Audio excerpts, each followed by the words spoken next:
And Bret Hart and Vince McMahon were feuding actually throughout the year. Bret Hart was calling out Vince McMahon all through 97, and that concluded in that very real.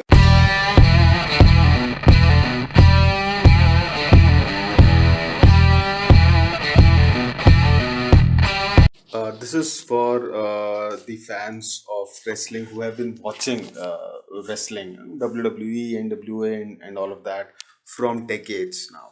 If I pose you a question that, if I say Bret the Hitman Hart versus Stone Cold Steve Austin is the greatest WWE rivalry of all time, in terms of match quality, not just their WrestleMania 13 match, but the one they had at Survivor Series, the one they had in South Africa, the Stampede, Canadian Stampede, or Final Four, these matches where the crowd went nuts, or the intensity and heat they showed in their promos, in their backstage jibes, in their fights, uh, and most importantly, the role of this feud, of this rivalry in kickstarting the Attitude Era.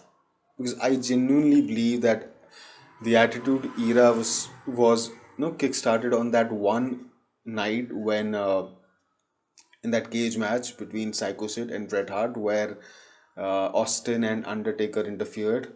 Austin was helping Bret Hart, Undertaker was helping Psycho Sid.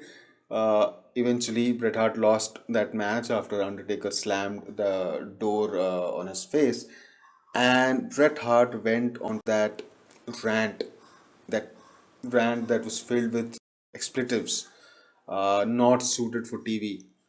That was the first time I think that happened on pay-per-view, and he slammed McMahon to the ground, Vince McMahon, and just went on for about 3 minutes. Bret Hart, that was something that had the likes of which that had never been seen before in a live event.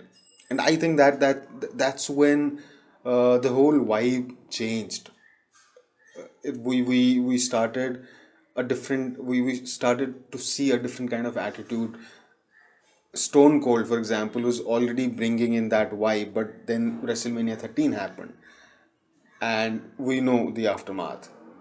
And Bret Hart and Vince McMahon were feuding actually throughout the year. Bret Hart was calling out Vince McMahon all through 97, and that concluded in that very real screw job, Montreal screw job. And we saw the character of Vince McMahon, the evil boss that was created then.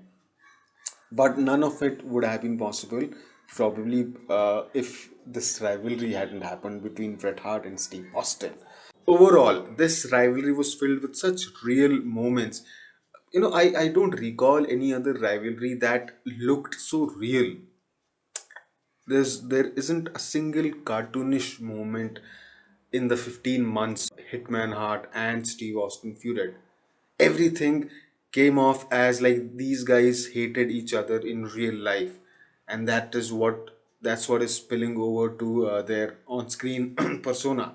That's how real it looked like. It looked even real than Bret Hart's rivalry with Shawn, and that is why I really think this is greatest in terms of the entertainment, the kind of matches we saw, the kind of promos we saw, but it is also the most important one because Attitude Era wouldn't have existed even with DX. DX was doing its own insane, crazy shit, but they couldn't have taken Attitude Era to a level where that was kind of enabled through this rivalry between Bret Hart and Austin.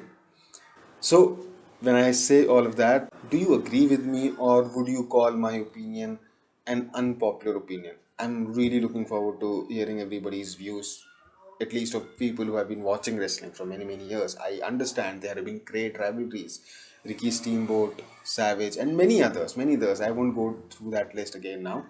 So I'm really, really, really looking forward to hearing some views that will enlighten me also. So yeah. Subscribe to Legend Martini for your daily dose of lifestyle, movies, fashion, and everything else under the sun. Don't forget to hit the bell icon.